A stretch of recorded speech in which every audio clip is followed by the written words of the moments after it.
Welcome to this flight of the Retail Pilot. I'm Ken Pilot, former CEO and current brand advisor, investor, and board member. I'm thrilled to share with you some of the insights from retail's leaders and legends, as well as my perspective on retail today. This podcast is sponsored by the following. Predict Spring is a global point-of-sale platform live in 22 countries. The platform includes mobile POS, endless aisle, fulfillment, inventory management, and clienteling, creating a true omni experience for customers and associates. Predict Spring powers Suit Supply, Converse, Lovesac, Decium, Janie and Jack, and Bouclair. Welcome to the PreFlight with Jan Kniffen. We'll be riffing with Kniffen. And let's talk about sneakers. I think footwear, sneakers in particular, has been one of my favorite categories for a while. And what I love about it, it's like the revenge of the nerds. It's all these smaller players that are taking away, well, I don't know if they're taking away huge market share, but they're certainly having a big impact on the bigger players like Nike, Adidas, and Puma. What say you, Jan? Unfortunately, I think you're right. Nike's been donating market share. I think that's about perhaps to come to an end, but yes, that's been what's happening. And I will say I'm standing here in sneakers, and at the moment I'm standing here in On Running gear from head to toe, including the shoes. And I've got 3 upstairs and one on my feet. So I've got 4 pairs in total of On Running. And I'm a pretty serious runner. I've been running for over 60 years. I've got over 100,000 miles under my belt. I've either been competitive or casual running that whole time. So it matters to me what the product is. And if you'd have been talking to me this time last year, I'd have been standing here in Lululemon head to toe, except for the toes, because I would have been in Hoka's, because Hoka's were the hot product at that point in time. And 6 years ago, I would have been standing here in Nike head to toe, including the shoes. That's how much it's changed in the marketplace on what's cool and what's neat to run in. So what do I like? On Running, growing at 40% a year. I love the product. I love the company. But Hoka's still growing at 20% a year. And I actually love their product too. They're a great product, especially if you're old or if you're maybe a little heavier for a runner, or if you've got bad knees and ankles, because they've got the best cushioning shoe out there, I think. And I still do train in those sometimes. All in all, the real question is Nike coming back to take their piece back, right? And I'm a big fan of Nike right now. So I like the new CEOs focusing on all the right things, and they're clearing the excess inventory faster, and they're driving profitable sales for those third-party sellers, which is really important. And they're over-investing in innovation and marketing, pull the consumers in with innovative products and that great storytelling they used to do. So if they can really pull all that together, which they keep telling us they're going to, and they've really rebuilt all those relationships with the third-party sellers of their goods, and I believe they have. That's Dick's Sporting Goods, it's Foot Locker, but it's also all those great individual running stores that finally have managed to survive. There's still a lot of them, believe it or not. They've built those relationships back, so they haven't just devoted themselves to Nike online, which is kind of what they were doing. And they're out talking to the athletes and the influencers again. So I really believe fall of 2025, that's not that far away, we're going to see some new innovative product, not just Kobe, not just Beg Premium, but some other new innovative product. And I think you're going to see new innovative marketing, and I think they're going to have a good fourth quarter for Nike, and that'll run them right into a strong 2026. Now is the real question. Let's assume that all happens. Can these guys I just talked about that I'm so enamored with, as well as Asics, which is coming back right now, Adidas too. Can't forget New Balance either. And we have New Balance there too. They're having a moment as well. And, some of those brands are as old as I am, and they're almost as old as I am. Actually, I bought my first pair of Nike trainers, the Waffle Trainer, in 75. So there really aren't many of them as old as I am. But in any event, yeah, it's interesting to see because they've all carved out this little piece, right? And, when On was talking in Florida, they basically said, at Running Specialty, some of the bigger brands took their eyes off of the ball. They were way too polite to say they meant Nike, but they obviously meant Nike. And, On said, well, our brand awareness has doubled from unaided brand awareness has doubled from 10% to 20%. But Nike's unaided brand awareness is still 90%. So it's not like they can't bring this back and put pressure on these other players. However, I'm optimistic because I think that even with Nike coming back and getting some growth again, I actually think they can make the whole category stronger. So can On still grow at 40 and Hoka still grow at 20 and we still get a little life out of Adidas and Asics and Brooks and New Balance, Puma not so much? I actually think we can, but it is going to be interesting to watch because Nike's no longer going to be just willing to cede the market share, which they seem to be. I'm sure they weren't really willing, but they were certainly letting it happen. And now that doesn't seem to be the case. And I really think they've rebuilt the model. They've convinced everybody, yes, we're back. We're going to treat you right. We're going to make sure that you third-party sellers can make a buck on all this. We're going to give you better product.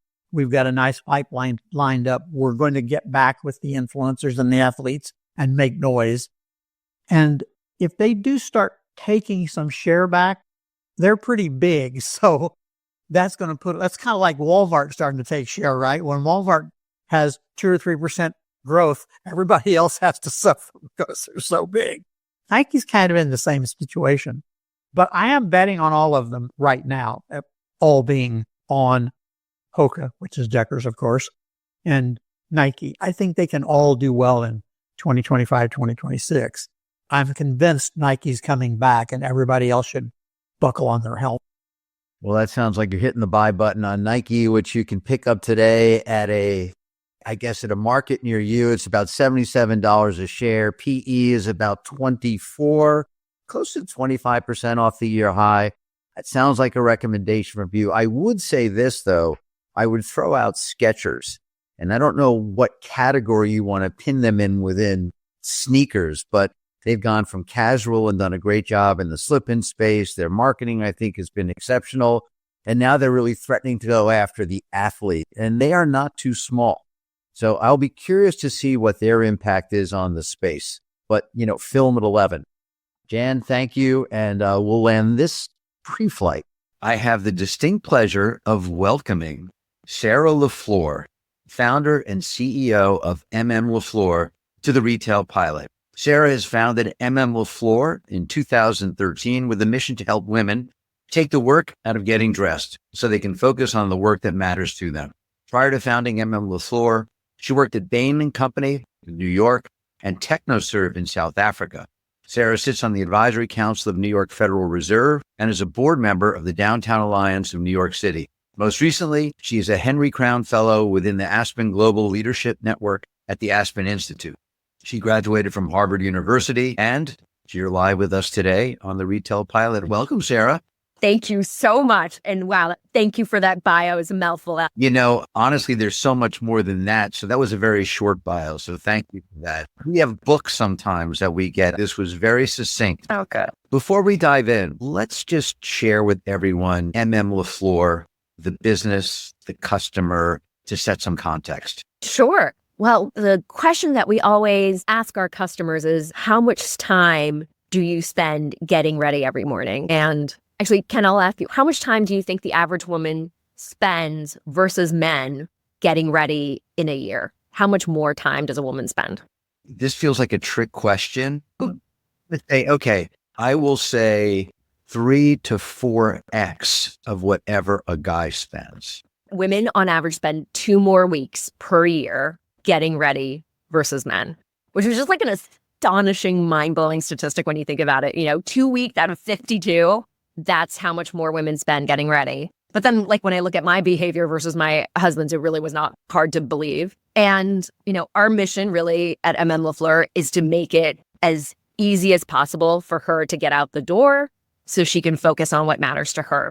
We are a fashion brand. We make beautiful clothing. And you're like, how does that actually connect with her getting out of the house every morning? But I'm sure everyone has had that experience of like, oh my gosh, I don't actually know what to pair with this and this. And so we really try to focus on clothing that pairs back naturally to each other, like the granimals of clothing. With every fabric that we choose, we're hyper focused on, not only does it have to be beautiful and drape nicely and all of that, but it has to be machine washable and wrinkle resistant. So she's never having to take out her ironing board at 7 a.m. And then dry cleaning, like forget about it. Once it goes into the dry cleaning pile, you might as well never see it again. So we're focused on all of these things, like the really important details. We call them the details that make clothing, of course, beautiful, of course, stylish, like that kind of, that's table stakes. But what are we doing beyond that to make sure that these are clothes that are actually practical for her life? And then beyond that, it's really our stylists, both online and in our stores, that are working with our customers to say, this is the perfect curation for you. I think a lot of our customers will say like, yeah, sure, I care about looking stylish, but like, I would never call myself a fashionista. And if there was someone there who could tell me what exactly I should be wearing, then I would so much prefer that. And so you can do that both online through something called the Bento, where you work with a stylist one-on-one over text, and she recommends a bunch of products for you. You could also do that in our stores through an appointment or just, by walking in. And we're really focused on just making it as easy as possible for women to find the things that work best for them and their lifestyle. So just to summarize, though, it was really a business built to help women dress better at work. Work was definitely a key component to the business, putting together what's appropriate to wear, fashionable to wear to the office. And obviously over time, it's expanded and we'll get into that. And you've done it by making it very easy to pull together the product, whether buying it online or buying. 100%. We very much started, and just like by background, like I was in management consulting and then private equity. And I myself like really struggled to find the clothing that I thought was stylish, but still easy to care for. And I honestly felt like I was paying so much money for clothes that were ho-hum. And so I ended up partnering with my co-founder, Miyako Nakamura, and she was the head designer at Zac Posen. And, this is the day and age where direct-to-consumer was like all the rage, and Warby Parker and Bonobos and all those companies were coming out. And I was like, well, I wonder if we could do the same thing for women's professional wear. And, I loved the beautiful dresses that were being sold at Barney's, but I was like, well, most professional women cannot afford this with their salary. Is there a way to take super beautiful high-end designs, make them in practical machine washable fabric, and sell them at a price point that still feels like within reason for most professional women? And that really was like the beginning of the company. Your background, though, is so unique. And I want to talk a little bit about that because being born in Paris, parents were diplomats, you spent time in Tokyo, you worked in South Africa, you have this global upbringing and perspective. How has that impacted you as an entrepreneur and ultimately led you to launch M.M.LaFleur? Ken, that is like such a great question. I'm not sure anyone's ever asked me that, but I do think it's actually fundamentally connected to who I am as a person and maybe also as an entrepreneur. I will say I'm very comfortable with change and ambiguity. And I've kind of had the visceral experience of having to change schools and countries, in the middle of the year and just kind of be dropped into a completely new environment with a whole new set of rules and social norms and languages and expectations. And every time I experienced it, it was a struggle, right? Like I can't point to one experience where I was like, wow, that was like a seamless transition. Like moving from Japan to Washington, D.C. was hard. Going from Washington, D.C. actually back to Tokyo was hard. My dad got transferred to Kuala Lumpur. That was also a different experience. And certainly I've worked a little bit in Zambia and then in South Africa, like also very challenging transitions. But every single time I think I found a way to make it work. And then I think, really has become a part of my identity. And I think with entrepreneurship, and this is actually true of retail too, but it's like constant change. Like I feel like every single month I'm running a different company. Every single year it feels like a totally different experience. And retail is nothing if not change. And so I think those are things that I'm relatively comfortable with. I'm okay to say like, yeah, I really didn't want to do that in 2024. I'm totally comfortable doing that in 2025. So, I think maybe that's probably the way it's most relating to my business. Curious, brothers, sisters? I've got a younger sister. She's 5 years younger. I'm very proud of her. She's an actress in Japan, which is where my family still lives. That's an incredible story. Just understanding how many places you've had to move and adapt to and then move back. And I love how you pair that with being an entrepreneur, because so much about being an entrepreneur is being able to change and move and really improvise with scenarios, times, situations. Clearly, you've done that. We'll talk about that a little bit later. I want to talk a little bit more about launching the business. After identifying the opportunity, as you discussed earlier, how did you launch the business? What were the steps that you took to launch the business?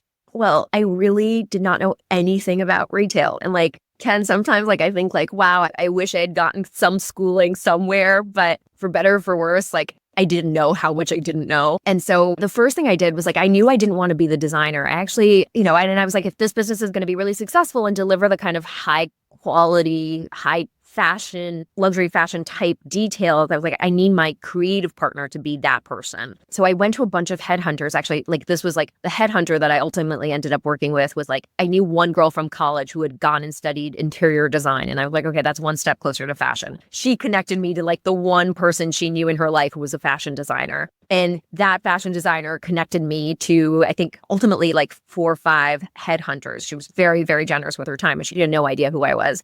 And I spoke with all those hunters, and most of them were who are you? Are you kidding me?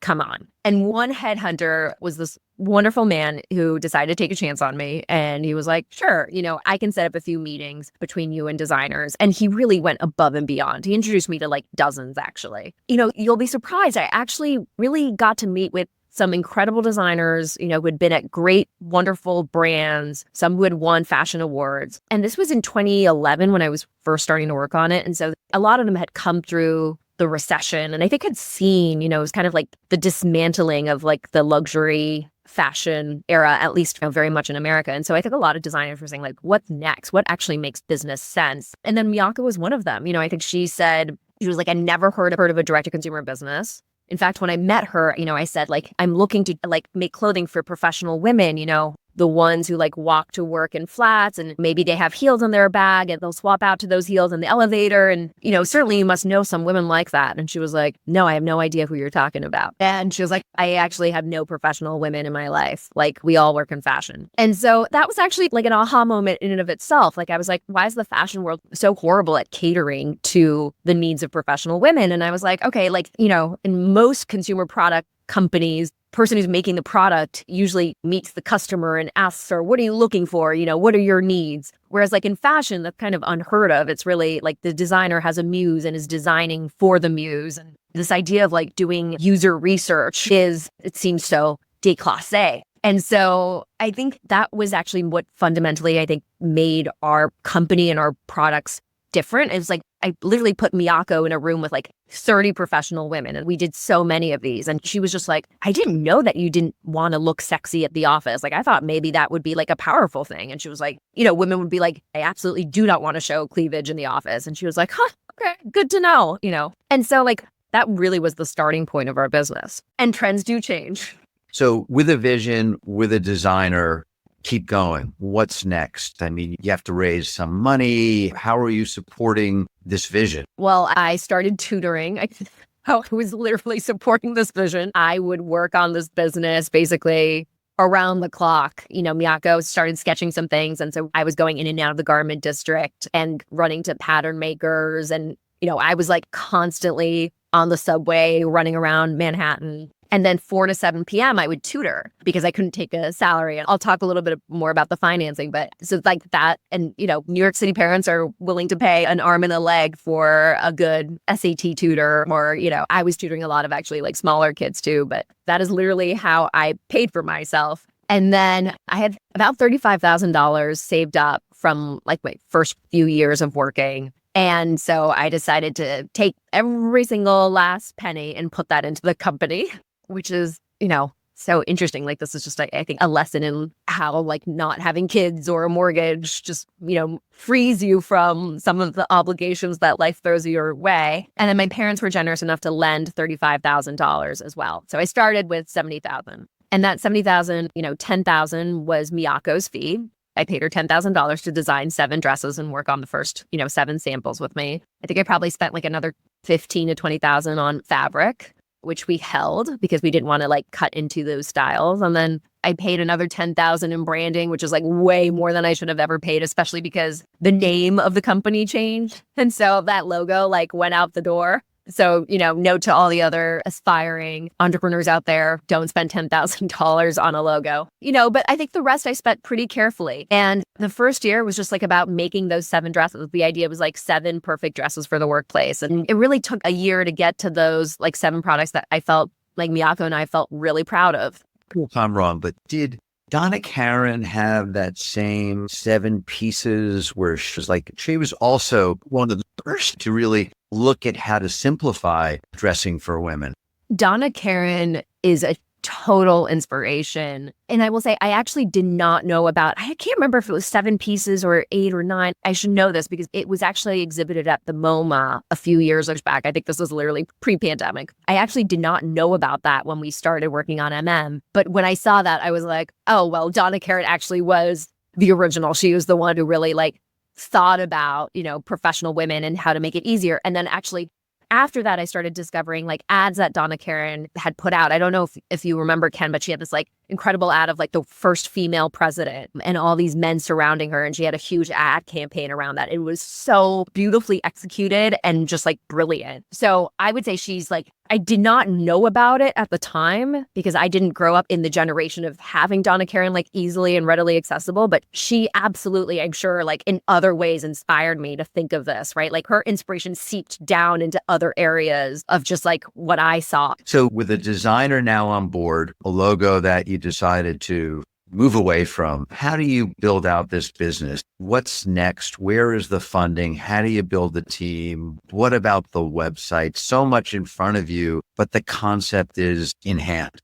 Yeah, we started with trunk shows. At the time, like now Shopify is so affordable and readily available. And like Shopify was so nascent. It like really was not an option at that time. So if you wanted to build an e-commerce website, you still had to pay like tens of thousands of dollars. I think actually we paid our web developer like $25,000. And that was like where the rest of that 70,000 went. So we were like, before we actually go and launch a website, let's just actually do trunk shows and make sure people like that product. And we decided to start with trunk shows because, we were uncertain about what this would mean if we actually went and built an e-commerce site. We said, like, let's just make sure people actually really like the product. And so, we, I think, hosted a series of 8 trunk shows that year. And like the first 2 were basically like friends and friends of friends and family. But I think legitimately by the 3rd trunk show, we really did not know anybody who was there. And I remember there being like a group of women from Goldman Sachs. And we were saying like, how on earth did you hear about it? And they said, oh, like, well, we saw like Andrea like wearing one of your dresses and I loved it so much. I asked where she got it from. And she said, M.M.LaFleur. And, here I am. I decided to come to your trunk show. So there was like this incredible word of mouth that happened. And I think that's actually true of a lot of like just women and how they hear about fashion. It's not like, it's through word of mouth. It's not always through the fashion magazines. And I think honestly, fashion editors did not understand at all what we were trying to do. I actually remember meeting with an editor and I showed up in one of my like,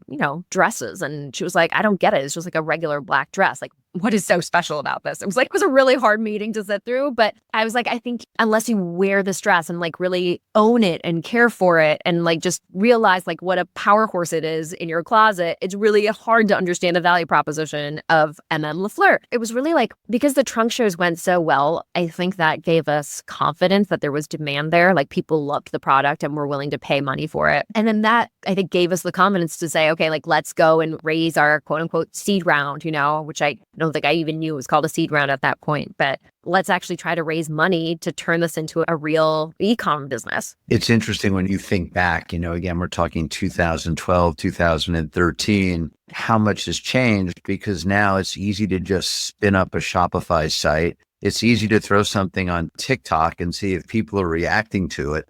Not that social media wasn't available, not that websites weren't available, but I love the fact that you actually took the product out there and got firsthand feedback from customers before really going head first into a round and raising capital.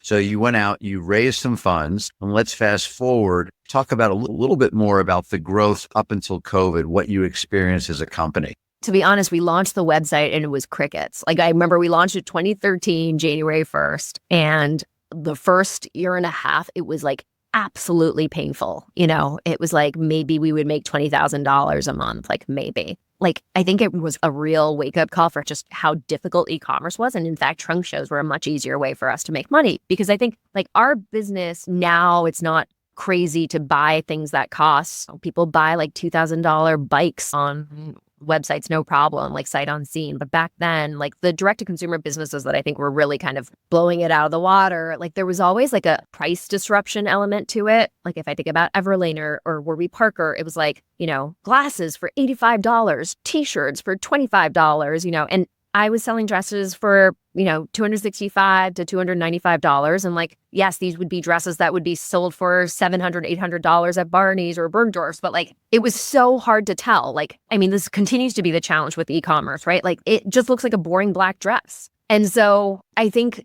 trying to figure out how to get people excited about a quote unquote boring black dress online was like my biggest challenge. And it was really through this like crisis where I remember walking into like our quote unquote warehouse, which is like, an office, probably like 150 square feet large. And I saw like this mountain of inventory and I was like, oh my God, we're going to die under a mountain of inventory. What are we going to do? And I said, what if we just email our customers and say like, these were our existing customers, and said like, can we send you a box of dresses and you can try them on all at home and you can decide what you want to keep and you can return whatever you don't like, but like, can we just ship them to you? And we sent this email out and a surprising number of customers responded yes. They're like, oh yeah, I've been meaning to order from you again. I haven't had the time yet. Like, send it to me. Here's my address. And we made more money in that 1 week of running that trial than we ever had in any month leading up to that point. And I think that was like the aha moment, which is like, there's so much decision paralysis when it comes to e-commerce. And as soon as you put the products in a person's hand,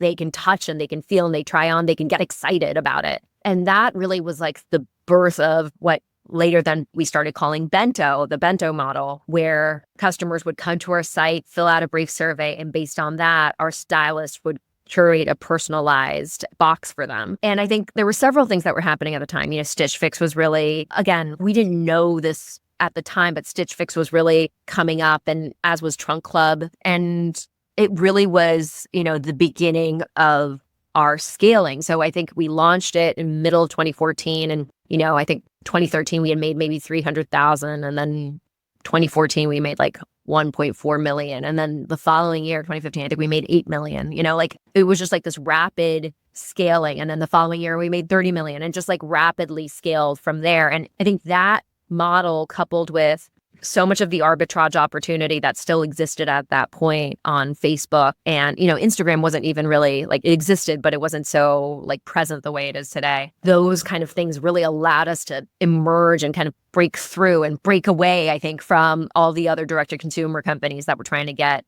So yeah, that was like the kind of 2014 to call it 2018 journey. And then you also went through a period, I recall, of opening up stores. Yeah, and we ended up going into retail, which I think we always believed in because the trunk shows were so successful and meaningful. And ultimately, e-commerce was still like the biggest part of our business. But I think before COVID, we had 11 stores around the country, New York, DC, Boston, Chicago, Philly, Atlanta, Houston, San Francisco. I think we were like really setting ourselves up for scale. And then the pandemic happened. Just like, if you can think of like a macro event that would single-handedly, really not destroy, ultimately, I'm very proud of it, but like really, really throw a curveball, it would have been COVID. Suddenly most of our customers were women who went to the office Monday through Friday, and suddenly everyone was staying home for a year, 2 years, if not longer. And fundamentally, I think like it forever changed the way we work. And it was terrifying. I mean, like our business, I think it declined more than half in terms of a top line perspective. We shuttered all of our stores. We kept like, I think 2 that we still had like long-term leases on, but the others were able to get out of or closed. Because I think, first we thought, okay, people will go back to the office in like, I remember we said 2 weeks and then 3 months and then 6 months and then a year, and it just like kept on going and going and going. And I remember we faced this like really difficult decision about whether or not we would close the warehouse, because I don't know if you remember this, Ken, but like there was this moment where people thought that COVID was transferred through like fabrics, like you could touch fabric. And we were like, oh my gosh, like the running joke used to be like, we always said like, take our work seriously, but let's not take ourselves seriously. Like this is not brain surgery. We don't kill people with dresses.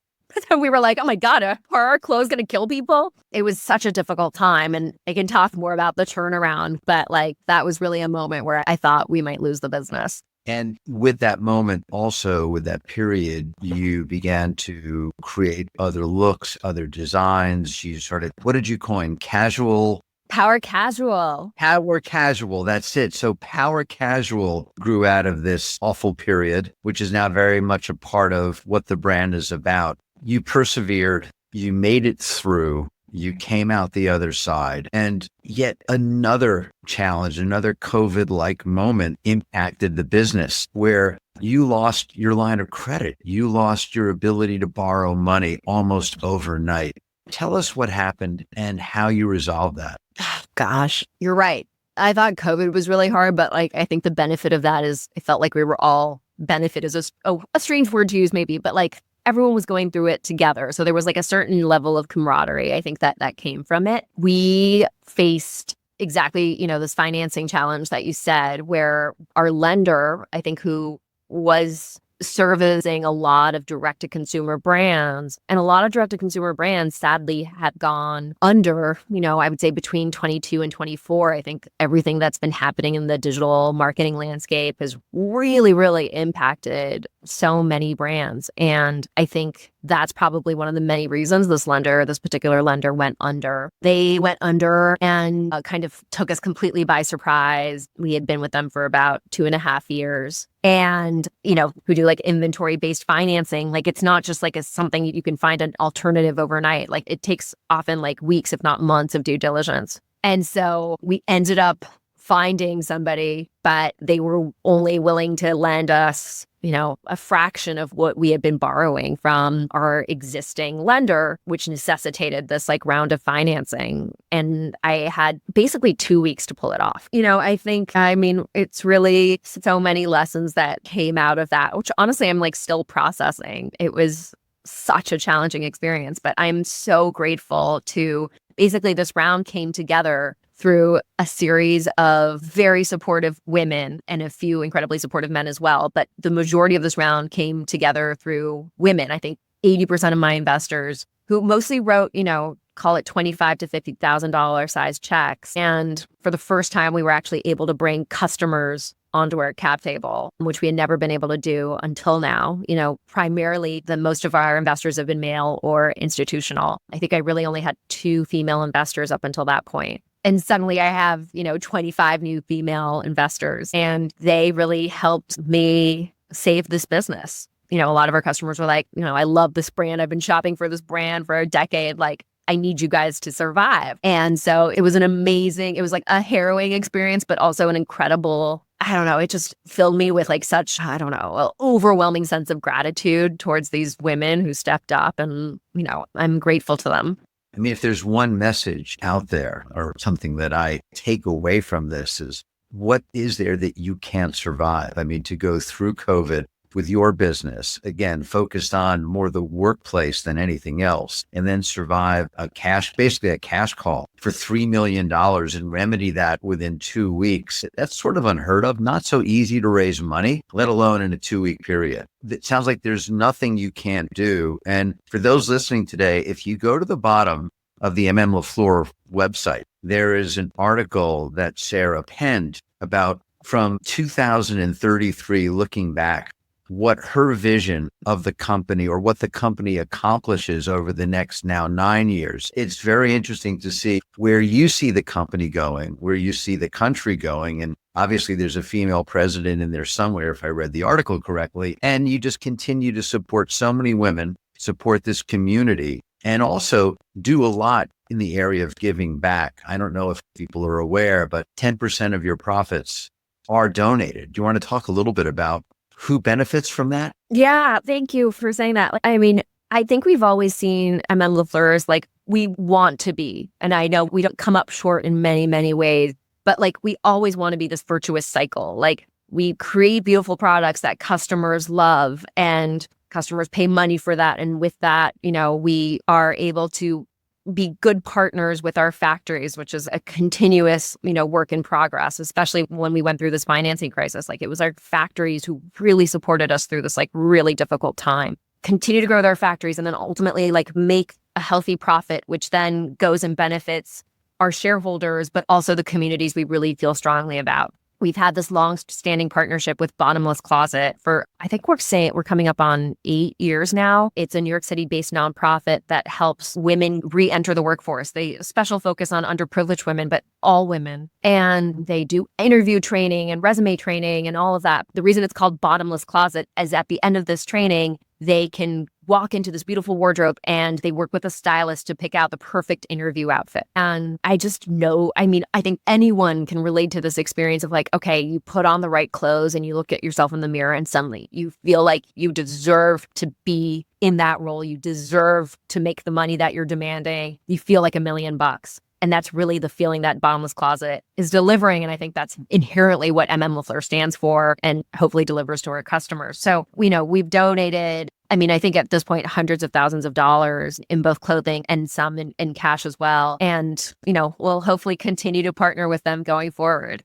It's amazing. It's great to hear how you give back, how you do walk the walk and talk the talk. You are about your community. You're about helping women. You're about so many different things. I'm overwhelmed and I'm one that likes to take on a lot, but clearly what you're doing is on multiple fronts. Who are your mentors? Who are your go-to people that provide you insight, inspiration, and direction? And as you said earlier, there wasn't a whole lot you knew about retail going into this. So you must have people around you that are able to help you when you need help and you need answers to questions you have. Yeah, there are really two women in my life that stand out. I think one is my mother. Like, the brand is literally named after her. MM is my mom's nickname. And she was a professional woman throughout my childhood. She's actually still working, and she's in her mid-70s. And I think she really showed me like just how wonderful it is to have your career be your personal passion as well. And so I think I've really taken that from her. And the other woman would be my board member, Andrea Weiss, who I think, Ken, you know quite well too.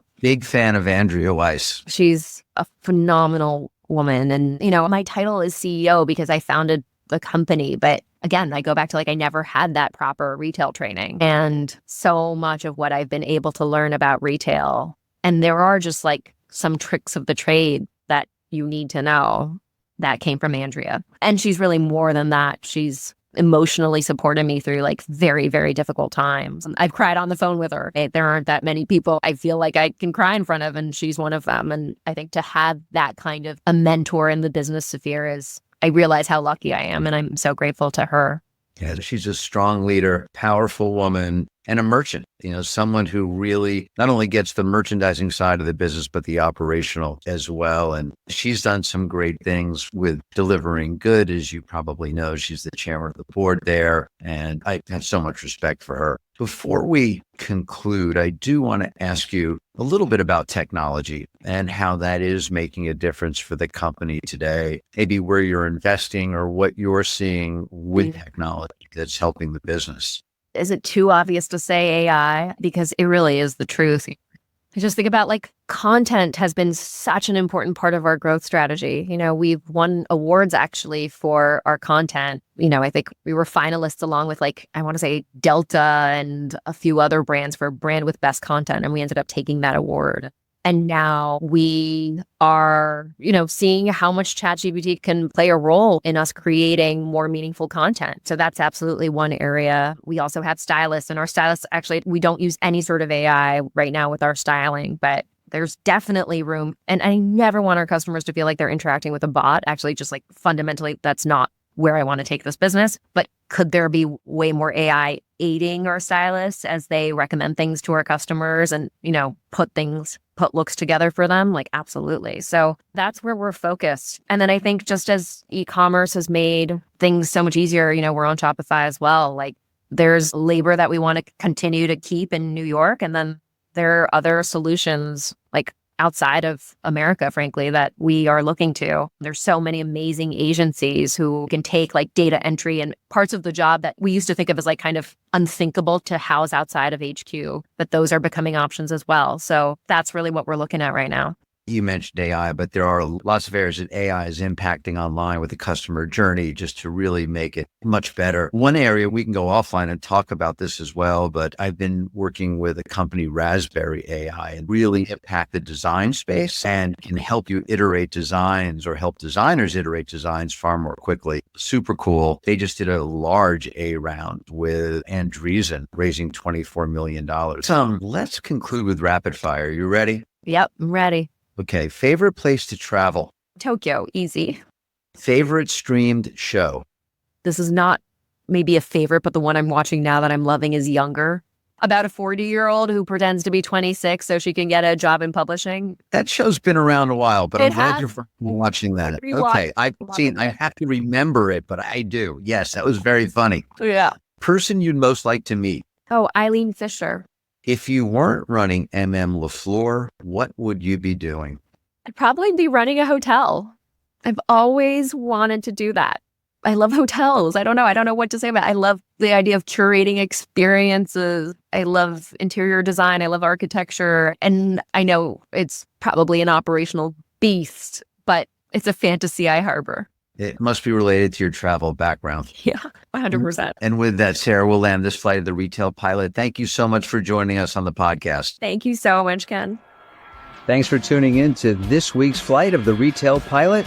And please give us a review on your favorite podcast platform.